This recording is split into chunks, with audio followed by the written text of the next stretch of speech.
Hello student, जय Siya Ram. Student, मैं निशु यादव स्वागत करती हूँ एक बार फिर से आप सभी का मेरे इस यूट्यूब चैनल पर जिसका नाम है बिलीव योरसेल्फ। स्टूडेंट, ये वीडियो आई है as per requirement of my students कि मैम DSSB की वैकेंसी आने वाली है 2024 में, तो कैसे प्रिपरेशन करें सेल्फ स्टडी वाले बच्चे जो कि पीजीटी कॉमर्स के लिए जाएंगे पेपर देने के लिए, तो कैसे प्रिपेयर करें ताकि वो सिलेक्शन इंश्योर कर सकें। ठीक है, तो सबसे पहले मैं थोड़े से पेपर पैटर्न पे बात करूंगी, फिर उसके बाद आप लोगों को बताऊंगी कि कैसे आप स्टडी कर सकते हैं और सिलेक्शन को इंश्योर कर सकते हैं। ठीक है बेटा, जो पहली बार व्यूअर्स मेरी वीडियो को देख रहे हैं तो मैं बताना चाहूंगी, मैं निशु यादव, मेरा चैनल है डेडिकेटेड कॉमर्स के लिए, और जो भी बच्चा किसी भी कॉमर्स के किसी भी कॉम्पिटिटिव एग्जाम के लिए प्रिपेयर कर रहा है तो मेरे चैनल को सब्सक्राइब कर सकता है। ठीक है स्टूडेंट, जो एक DSSB का आने वाला है पीजीटी की वैकेंसीज 2 साल से नहीं आई है, आने वाली है, कभी भी आ सकते हैं, तो आप अपनी प्रिपरेशन शुरू कर सकते हैं और जल्द ही आप लोगों को वैकेंसी देखने को मिलेगी। देखो DSSB में जितने भी एग्जाम होते हैं पीजीटी लेवल, मैं अभी कॉमर्स की बात कर रही हूँ, तो जो पेपर होता है हमारा पार्ट 1 और पार्ट बी, 2 पार्ट्स में बटे होते हैं। ठीक है, पार्ट 1 और पार्ट बी। पार्ट 1 होता है 100 मार्क्स का और पार्ट बी होता है 200 मार्क्स का। ठीक है, पार्ट बी में 20 मार्क्स के अलग अलग सब्जेक्ट आते हैं, 20 20 20 1 2 3 4 और 5, यानी 20 मार्क्स के 5 subjects is equal to 100 marks. ठीक है, अब ये 5 सब्जेक्ट कौन कौन से होते हैं बेटा, आप लोगों को पता होगा, बट जिनको नहीं पता ही उनके लिए वीडियो है। राइट, देखो पहले जीए बोलते हैं, जनरल अवेयरनेस, फिर है आप लोगों का रीजनिंग। ठीक है, रीजनिंग, उसके बाद है आप लोगों की मैथ्स, इंग्लिश और हिंदी। ये आपकी 20 मार्क्स की आती है। ठीक है, ये 5 सब्जेक्ट आप लोगों के कितने हो गए, 20 × 5 100। ठीक है, अब आई पार्ट बी की बारी। पार्ट बी में क्या होता है बेटा, आप लोगों को पर्टिकुलर सिलेबस नहीं दिया हुआ कॉमर्स का पर्टिकुलर सिलेबस नहीं प्रिस्क्राइब्ड है। ठीक है, सिलेबस नहीं दिया तो मैम हम क्या पढ़ेंगे। सबसे पहले जो एनवीएस और केवीएस का प्रिस्क्राइब्ड सिलेबस है हम उसी को फॉलो करते हैं हर कोई टीचर। ठीक है, तो कुछ हद तक कवर हो जाता है DSSB का सिलेबस भी। ठीक है, लेकिन मैंने बहुत सारे PYQ स्टडी किए, बच्चे बहुत दिन से बोल रहे थे मैम इस पे वीडियो लाइए, बट मैं PYQ को स्टडी किया, देखा, फिर उसके बाद बता रही हूँ मैं आप लोगों को कि क्या क्या पढ़ना सफिशिएंट होगा और क्या क्या आप लोग पढ़ सकते हैं इजीली खुद से भी, और किसी टीचर के लिए जाना है तो मैं बताऊंगी आप लोगों को। ठीक है, देखो बेटा, सबसे पहली बात, अगर आप इस एग्जाम के लिए जाना चाहते हैं, देखो इसमें भी पार्ट बी में भी 180 मार्क्स का आपका कॉमर्स आता है और 20 मार्क्स की आपकी टीचिंग साइकोलॉजी टीचिंग एप्टीट्यूड आता है। ठीक है, नॉट साइकोलॉजी टीचिंग एप्टीट्यूड आता है। ठीक है, ये भी ऐसे डिस्ट्रीब्यूशन है। अब बच्चों, सबसे पहली बात जो कॉमर्स वाले बच्चे गलती करते हैं वो पार्ट ए को बहुत लाइटली लेते हैं और पार्ट बी यानी कॉमर्स में 180 मार्क्स के लिए लगे रहते हैं। लगे रहना बहुत अच्छी बात है, बट कॉमर्स के साथ पार्ट ए भी आप लोगों का उतना ही इंपॉर्टेंट होता है, खासकर DSSB जैसे एग्जाम में। बेटा, बहुत सारे स्टूडेंट जिनकी ऑलरेडी पोस्टिंग होती है या ऑलरेडी सिलेक्टेड कैंडिडेट होते हैं केवीएस, एनवीएस या फिर अदर किसी स्टेट के एग्जाम में, वो DSSB के एग्जाम्स देते हैं, तो आपका कंपटीशन लेवल बहुत ज्यादा बढ़ जाता है। ठीक है, एक देखो मैं आपको डरा नहीं रही बट सच्चाई बता रही हूँ, तो आपको प्रिपरेशन का लेवल भी थोड़ा अप रखना है। ठीक है, देखो आपको पार्ट फर्स्ट, अगर आप पार्ट फर्स्ट को साथ लेके चलते हैं तो आप समझना कि आपकी जो स्ट्रेटेजी है, आपकी जो मतलब प्रिपरेशन करने का ढंग है वो ठीक है। अगर आप पार्ट ए को ये सोच रहे हैं कि एग्जाम के टाइम में देख लेंगे इसको तब प्रिपेयर कर लेंगे, तो आपका डिसीजन बिल्कुल गलत है। पार्ट ए को और पार्ट बी को दोनों इक्वल इंपॉर्टेंस देनी है। अगर कॉमर्स 2 घंटे पढ़ते हो तो कॉमर्स 2 घंटे जनरल पार्ट को भी पढ़ना है। अगर पढ़ने के लिए तैयार है तो DSSB के लिए प्रिपेयर करने की सोचें। ठीक है, आप देखो, हाँ टीचिंग एप्टीट्यूड ऐसा हो सकता है कि आपकी वैकेंसी के बाद या फिर कुछ कम टाइम में प्रिपरेशन की जा सकती है, ठीक है। अब मैं बताऊंगी कि इसकी प्रिपरेशन स्ट्रेटेजी आप लोगों की क्या होनी चाहिए। देखो, अगर आप ऐसे कैंडिडेट हो, देखो strategy candidate to candidate vary करती है। मैं एक जनरल स्ट्रेटेजी बता रही हूँ, 2 स्टूडेंट को मानकर। एक ऐसा स्टूडेंट जो कि मैरिड है, हाउसवाइफ है या फिर बच्चों के साथ प्रिपेयर कर रही है, एक वैसा स्टूडेंट, एक ऐसा स्टूडेंट जो पढ़ाई पर रही है, और एक ऐसा स्टूडेंट जिसका मतलब लंबे टाइम तक पढ़ाई से लिंक छूट गया और फिर सोच रहा है प्रिपरेशन करने की। देखो, अगर एक ऐसा स्टूडेंट है, अगर उसका प्रिपरेशन से काफी लंबे टाइम तक लिंक छूट गया है, तो मैं कहूंगी आपको एक टीचर पर ट्रस्ट कर लेना चाहिए। बिकॉज आप सोचते हैं मैम यूट्यूब पे फ्रीली अवेलेबल हो जाएगा। बेटा, फ्री की चीजें क्या करते हैं हम लोग, जज करते हैं। सबसे पहले तो देखो, अगर आप फ्री से कोई टीचर पढ़ रहे हैं ना, तो आपको लगेगा क्या जो सर ने पढ़ाया वो सफिशियंट है। आपका माइंड इस सवाल से भरा रहेगा, चाहे वो कितना ही सफिशियंट करा दे, बट आपको लगेगा कुछ छोड़ तो नहीं दिया। तो मतलब आप टीचर चेंज करते रहेंगे जल्दी जल्दी। अगर आप फ्री में भी प्रिपरेशन करना चाहते हैं, यूट्यूब से भी या फिर आप खुद से भी, तो आपकी क्या स्ट्रेटेजी होनी चाहिए ये भी बता रही हूँ। देखो, अगर आप बहुत लंबा समय हो गया आप लोगों को पढ़े हुए, तो एक टीचर पर, एक गाइडर पे ट्रस्ट कर सकते हैं। DSSB के लिए मेरा भी कोर्स चला हुआ है, वो एक अलग बात है, आप लोगों को कोर्स मिल जाएगा, ठीक है। अब वो आप अदर वीडियो में इसके रिगार्डिंग इंफॉर्मेशन ले सकते हैं, बट ये वाली वीडियो है सेल्फ स्टडी वाले बच्चों के लिए या खुद से प्रिपरेशन करना चाहते हैं उन बच्चों के लिए। देखो बेटा, सबसे पहले बुक्स पूछ रहे थे।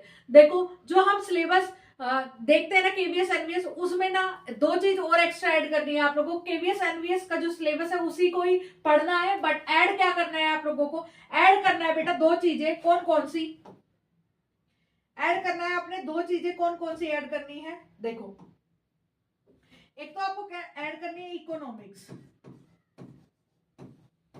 इकोनॉमिक्स, बेसिक, माइक्रो,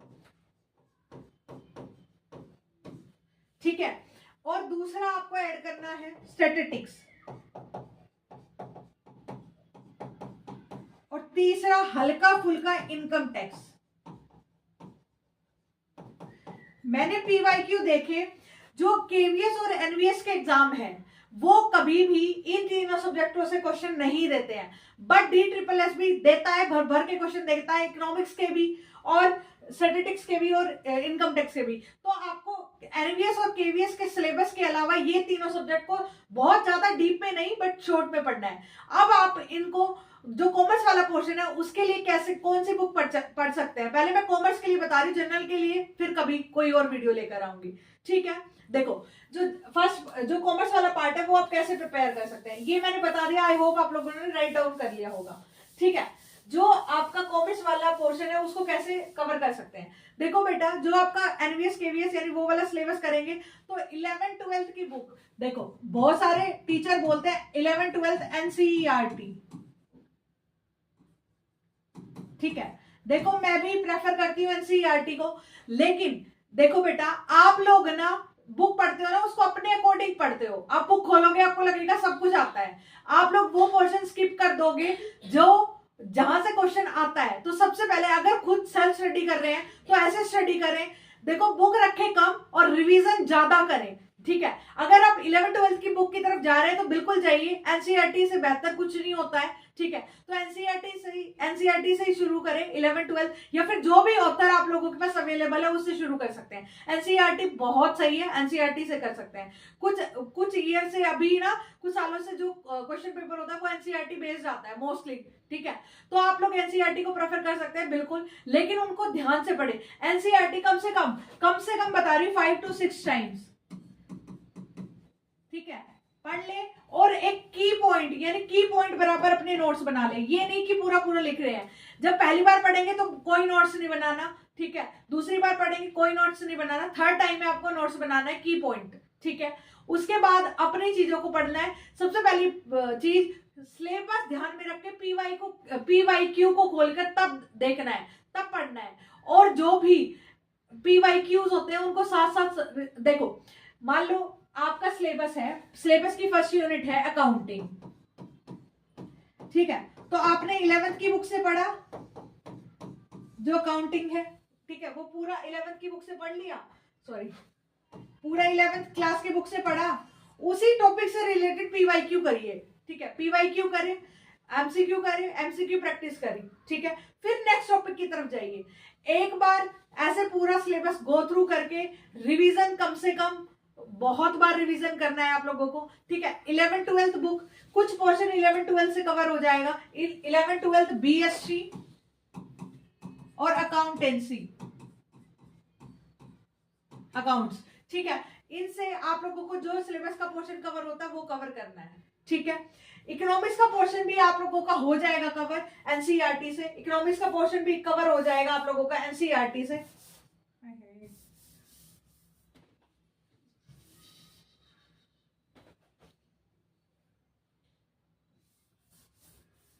पता नहीं क्या हो रहा है, रेज नहीं हो रहा है।